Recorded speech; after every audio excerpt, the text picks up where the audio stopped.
Chapter 8. She was trapped in the dark with an alien queen. The panic lasted less than a second, and then Noguchi's skills took over, natural and learned, honed from her year with the predatory race. Without a misstep, Noguchi veered away from the closed hatch as sharply as she could without losing speed, ignoring the circle of watching masks outside. Some part of her saw that Shorty was at the centre of the window, a part that apparently assumed she'd survive and might at some point care. But that awareness was gone a split second later. Her animal brain was more concerned with saving her skin than with her need to save face. The echo of the Queen's closing scream blasted through the heated dark, stealing the usual calm certainty Noguchi had so often achieved in battle, that she would survive and her enemy would not. She was scared, but a veteran of many scary places. Her mind fed her what she needed to know as she sprinted, arms pumping, her face flushed with her own terrified breath reflected as heat by her mask. The suit's shoulder burner was too small to do more than scratch the Queen. There were no weapons to run for. Hand to hand was less than possible. She had to get out, fast, and there was only the hatch. Hatch, and nothing hatch, and that's where she's supposed to be tied up. The restraints. Near the back of the nest, the lowest dangling 2 meters off the floor, 2 chains and a rope, hanging just beneath the air shaft that blew humid heat across the nesting wall. They'd be looped around the Queen's comb and throat once the Queen got hungry enough to investigate the carrion pile underneath, manoeuvred by controls from outside. It had taken her less than a half dozen running steps away from the front hatch to consider all of her options and decide. Only 5 or 6 meters to climb, and a metal grate to burn through at the shaft's opening, only seconds to do it. But with nearly 1,000 kilos of screaming alien death bearing down on her from behind, even a stupid plan was better than no plan at all. Noguchi didn't look, but could hear her over her own hot, sharp gasps as the rapid fire of her heart. The Queen had turned to give chase, the floor trembling in time to the demonic echoes of pursuit that surrounded them. Sweating, but somehow cold, Noguchi struck out for the northeast corner of the chamber. She'd have to outmaneuver the Queen again, feint right and go left before the mammoth creature could stop herself from slamming into the wall. Her feelings of fear, of pain and of death had no hold. Noguchi saw the heavy shadows of the corner pounding closer, felt her muscles flex and pump, calculated distances and times. Behind her, the thunder of steps grew louder. Another leap, another. The sharp lines of darkness a meter away. Noguchi shifted her weight and pivoted at once. For one sideways, running step, her left foot was on the ground, her right angled against the back wall, and she'd sprinted only 2 steps when the crash came. The Queen hit the wall close enough for a spatter of her flinging drool to hit the back of Noguchi's neck. She found her second wind as the sliver of hot, viscous foam crawled down her spine, as close to panic as she could allow. Faster, faster. To her right now, the seamless stretch of dark metal wall, ahead and to her right a shade of empty blackness, broken by slashes of filtered light from observation slits. Hunter masks had infrared capability, although they rarely used it. The bugs didn't radiate heat, but she'd long ago disabled hers, confused by the Oucher symbols that flashed across the field of view. Now she wished she hadn't, running blind. No more than 20 meters, surely. She had to be getting close. There. The dull glint of metal, motionless and slender, 2 meters up. Noguchi stretched her arms up and out, tensed as she took her final leaping step. And fuck, that hurts. Pulled, swinging herself around the thick and laden chain by one aching arm, the other hand already reaching for the next hold. The heavy links barely swayed, Noguchi's feet in the air, and the bam, bam of the Queen's pursuit too close. Hand over hand, Noguchi flew up the chain, climbing so fast that she barely felt the rough metal brushing against her legs, or the sheath of sweat that dripped beneath her armor. She could already feel the blast of moist air coming from the rounded tunnel to her left and above, running parallel to the ceiling. 2 meters. 1. And Noguchi was facing the mesh grate that blocked her escape. Gripping the chain with her right hand, she leaned back and hooked her left arm, aiming for the center of the screen. The steam of brilliant blue light from the small shoulder weapons smashed through the hulled metal, twigs of the heated mesh hissing on the wet floor of the shaft. She was so close, both hands on the tunnel. And when the Queen's skeletal fingers slid into her hair, she didn't hesitate, didn't think about extending her right hand's blades and reaching over her own shoulder to cut. The thin, impossibly hard knives that shot out from the forearm mechanism worked as claws, slicing as easily through braided, beaded hair as through the bony dusk of the Queen's talons. And even as she enraged, agonized shrieks assaulted Noguchi's ears, she had boosted herself into the tunnel before she realized that she was free. As quickly as it begun, it was over. Below, the Queen screamed on as Noguchi scrambled forward, elbowing through the warm, humid dark back toward the landing dock, the awareness of what had happened seeping in. She had me. She touched me.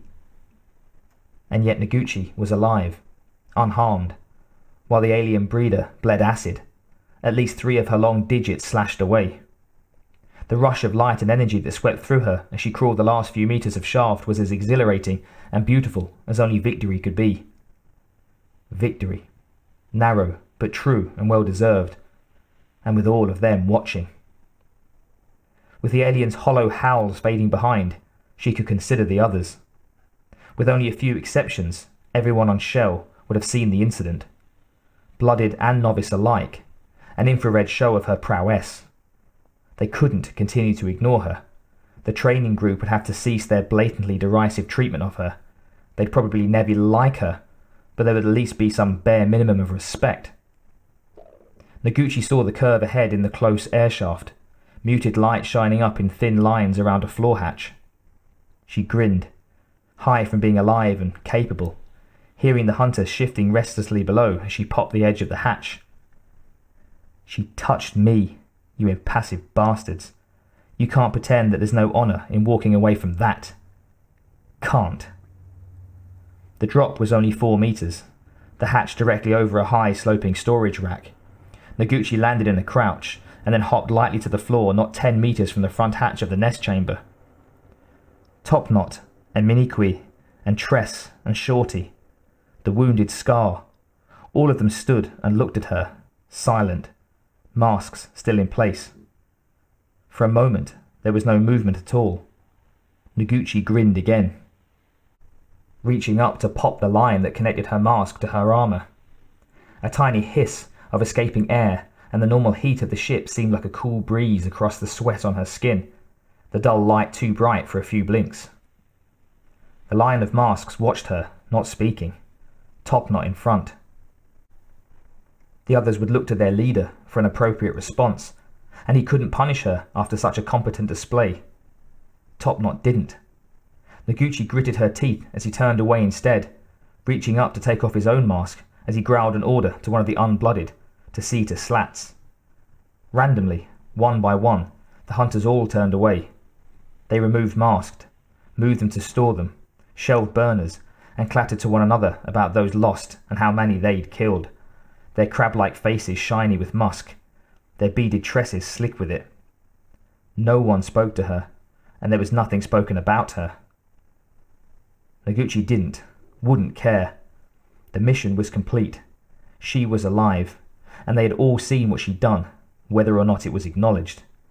It wasn't hard to feel nothing. She'd had so much practice, for so long. But it was a queen, she thought, a small and pitiful thought that she immediately buried. Instead, she hung her mask and peeled her gloves, her head high and shoulders back, wondering how much longer she could stand to live this way. He'd been talking for a long time, the repeated message forming a kind of circle in his mind. It had gone past hope, past despair, and now was a meditation, a soothing message of possibility in a voice that he no longer recognized as his. This is the Weyland-Yutani ship Nemesis. Request emergency assistance from any ships or outposts receiving this message. Lara and Jess had both wandered up, sat for a while, wandered away.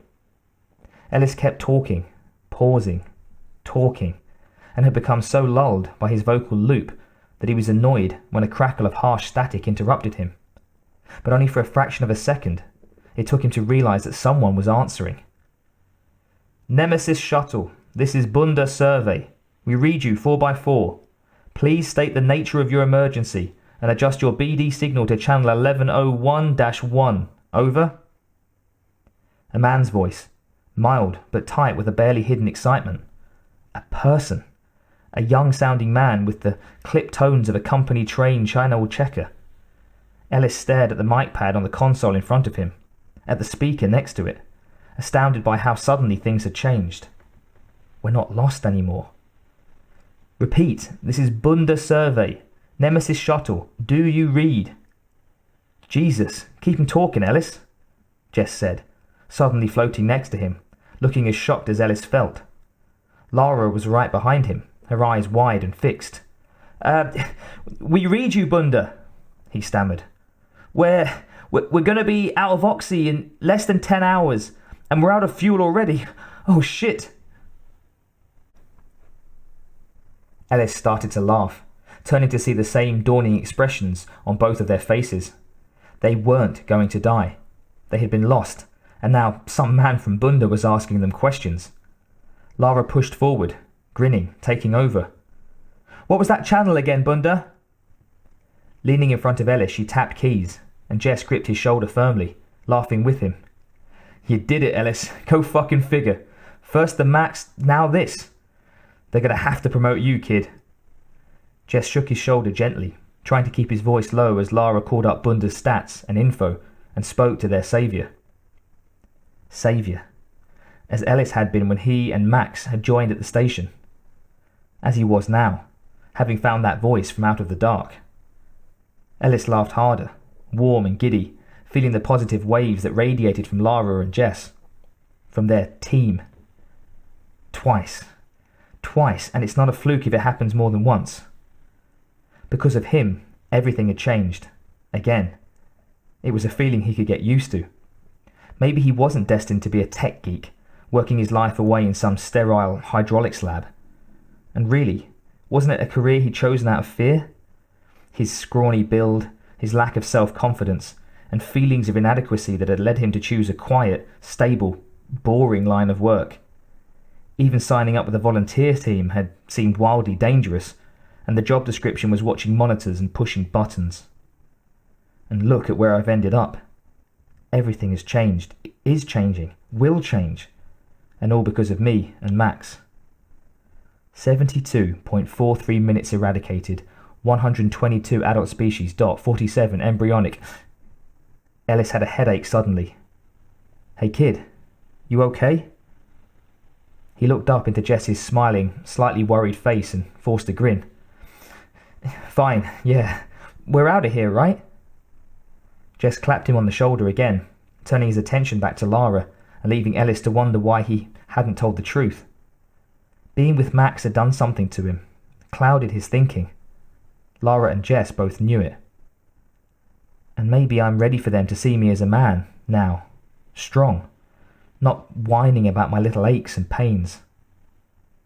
On some level he knew better. The dual prongs of the Max's interface had gone into his brain, far from a little wound. If they were going to work together, shouldn't he tell them that he was still having flashes of altered thinking? Ellis considered it for only 6.6 seconds, until Lara glanced back at him from the console. The warm look she gave him decided it. He wasn't going to be pitied, ever again. He could control himself, he could bear the pain, and whatever else there was to bear. Besides, they were safe now. A survey station, scientists and biotechs probably. No aliens, no company, no death. For some unfathomable reason, that thought gave him no comfort at all.